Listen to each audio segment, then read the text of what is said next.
भारत के सामर्थ्यशाली स्वरूप को प्रकट करते हुए आपने लिखा था, तम ही दुर्गा दश प्रहरण धारिणी कमला कमलदल विहारिणी वाणी विद्या दायिनी नमामि त्वाम नमामि कमलाम अमलाम अतुलाम सुजलाम सुफलाम मातरम वंदे मातरम। अर्थात भारत माता माता भूमि ही पुत्रो अहम पृथिव्याः, अर्थात ये भूमि मेरी माता है। कहते हैं तो वही वेदकाल की बात हमें याद आती है। वेदकाल से कहा गया है, मैं पृथ्वी का पुत्र। देखिए, यही वो विचार है जिसको प्रभु श्री राम ने भी लंका के वैभव को छोड़ते हुए कहा था, जननी जन्मभूमिश्च स्वर्गादपि गरीयसी। वंदे मातरम यही महान सांस्कृतिक परंपरा का एक आधुनिक अवतार है। आदरणीय अध्यक्ष जी, बंकिम दा ने जब वंदे मातरम की रचना की तो स्वाभाविक ही वो स्वतंत्रता आंदोलन का स्वर बन गया। पूरब से पश्चिम, उत्तर से दक्षिण, वंदे मातरम हर भारतीय का संकल्प बन गया। इसलिए वंदे मातरम की स्तुति में लिखा गया था, मातृभूमि स्वतंत्रता की वेदिका पर मदोमय, मातृभूमि स्वतंत्रता की वेदिका पर मोदमय, स्वार्थ का बलिदान है यह शब्द है वंदे मातरम। है सजीवन मंत्र भी यह विश्व विजयी मंत्र भी, शक्ति का आह्वान है यह शब्द वंदे मातरम। उष्ण शोणित से लिखो, वक्षस्थली को चीर कर, वीर का अभिमान है यह शब्द वंदे मातरम।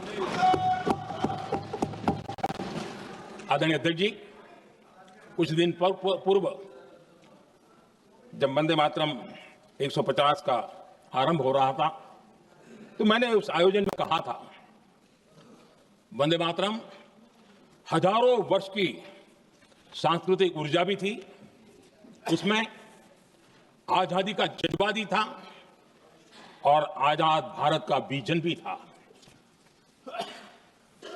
अंग्रेजों के उस दौर में एक फैशन हो गई थी भारत को कमजोर, निकम्मा, आलसी, कर्महीन, इस प्रकार भारत को जितना नीचा दिखा सके ऐसी एक फैशन बन गई थी। और उसमें हमारे यहां भी जिन्होंने तैयार किए थे वो लोग भी वही भाषा बोलते थे। तब बंकिम दा ने उस हीन भावना को भी झकझोरने के लिए और सामर्थ्य का परिचय कराने के लिए वंदे मातरम ज्ञान और समृद्धि की देवी भी है और दुश्मनों के सामने अस्त्र शस्त्र धारण करने वाली चंडी भी है। अध्यक्ष जी, ये शब्द, ये भाव, ये प्रेरणा गुलामी की हताशा में हम भारतीयों को हौसला देने वाले थे। इन वाक्यों ने तब करोड़ों देशवासियों को यह एहसास कराया कि लड़ाई किसी जमीन के टुकड़े के लिए नहीं है, ये लड़ाई सिर्फ सत्ता के सिंहासन को कब्जा करने के लिए नहीं है, ये गुलामी की बेड़ियों को मुक्त कर हजारों साल की महान जो परंपराएं थी, महान संस्कृति, जो गौरवपूर्ण इतिहास था, उसको फिर से पुनर्जन्म कराने का संकल्प इसमें। आदरणीय अध्यक्ष जी,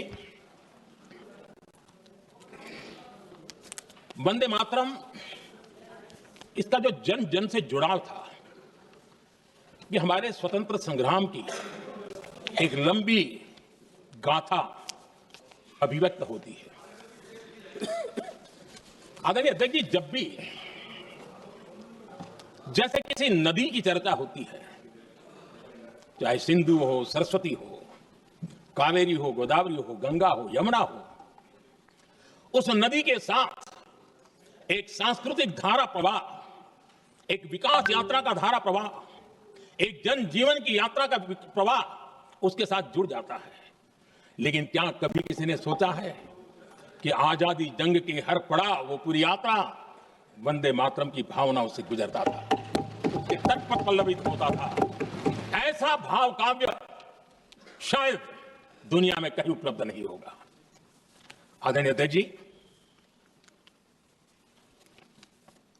अंग्रेज समझ चुके थे कि 1857 के बाद लंबे समय तक भारत में टिकना उनके लिए मुश्किल लग रहा था। और जिस प्रकार से वो अपने सपने लेकर के आए थे, तब उनको लगा कि जब तक भारत को बांटेंगे नहीं, जब तक भारत को टुकड़ों में नहीं बांटेंगे, भारत में ही लोगों को एक दूसरे से लड़ाएंगे नहीं, तब तक यहां राज करना मुश्किल है। और अंग्रेजों ने बांटो और राज करो इस रास्ते को चुना और उन्होंने बंगाल को इसकी प्रयोगशाला बनाया, क्योंकि अंग्रेज भी जानते थे वो एक वक्त था जब बंगाल का बौद्धिक सामर्थ्य देश को दिशा देता था, देश को ताकत देता था, देश को प्रेरणा देता था। और इसलिए अंग्रेज भी चाहते थे कि बंगाल का जो सामर्थ्य है वो पूरे देश की शक्ति का एक प्रकार से केंद्र बिंदु है। और इसलिए अंग्रेजों ने सबसे पहले बंगाल के टुकड़े करने की दिशा में काम किया। और अंग्रेजों का मानना था कि एक बार बंगाल टूट गया तो ये देश भी टूट जाएगा और वो यावतचंद्र दिवाकर और राज करते रहेंगे, ये इनकी सोच थी। 1905 में अंग्रेजों ने बंगाल का विभाजन किया, लेकिन जब अंग्रेजों ने 1905 में पाप किया तो वंदे मातरम चट्टान की तरह खड़ा रहा। बंगाल की एकता के लिए वंदे मातरम गली गली का नाद बन गया था और वही नारा प्रेरणा देता था। अंग्रेजों ने बंगाल विभाजन के साथ ही भारत को कमजोर करने के बीच और अधिक बोने की दिशा पकड़ ली थी। लेकिन वंदे मातरम एक स्वर एक सूत्र के रूप में अंग्रेजों के लिए चुनौती बनता गया और देश के लिए चट्टान बनता गया। आदरणीय अध्यक्ष जी, बंगाल का विभाजन तो हुआ, लेकिन एक बहुत बड़ा स्वदेशी आंदोलन खड़ा हुआ और तब वंदे मातरम हर तरफ गूंज रहा था। अंग्रेज समझ गए थे कि बंगाल की धरती से निकला बंकिम दा का ये भाव सूत्र, बंकिम बाबू बोले, अच्छा thank you thank you thank you thank you thank you, आपकी भावनाओं के लिए मैं आदर करता हूं। बंकिम बाबू ने थैंक यू दादा, थैंक यू। हाँ, आपको तो दादा कह सकता हूं ना, वरना उसमें भी आपको इतराज हो जाएगा। बंकिम बाबू ने ये जो भाव विश्व तैयार किया था, उनके भाव गीत के द्वारा उन्होंने अंग्रेजों को हिला दिया। और अंग्रेजों ने देखिए कितनी कमजोरी होगी और इस गीत की ताकत कितनी होगी, अंग्रेजों ने उसको कानूनी रूप से प्रतिबंध लगाने के लिए मजबूर होना पड़ा था। गाने पर सजा, छापने पर सजा, इतना ही नहीं वंदे मातरम शब्द बोलने पर भी सजा, इतने कठोर कानून लागू कर दिए गए थे। हमारे देश की आजादी के आंदोलन में सैकड़ों महिलाओं ने नेतृत्व किया, लक्षावधि महिलाओं ने योगदान दिया। एक घटना का मैं जिक्र करना चाहता हूं। बारिसाल में वंदे मातरम गाने पर सर्वाधिक जुल्म हुए थे। वो बारिसाल आज भारत का हिस्सा नहीं रहा है और उस समय बारिसाल की हमारी माताएं, बहनें, बच्चे मैदान में उतरी थी वंदे मातरम के स्वाभिमान के लिए, इस प्रतिबंध के विरोध में लड़ाई के मैदान में उतरी थी। और तब बारिसाल की एक वीरांगना श्रीमती सरोजिनी बोस,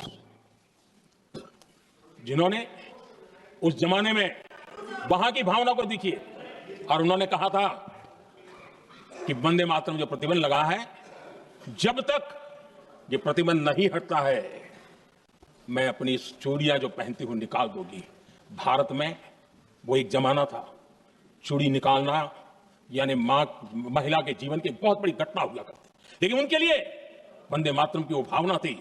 उन्होंने अपनी सोने की चूड़ियां, जब तक वंदे मातरम प्रतिबंध नहीं हटेगा मैं दोबारा नहीं धारण करूंगी, ऐसा बड़ा व्रत ले लिया था। हमारे देश के बालक भी पीछे नहीं रहे थे।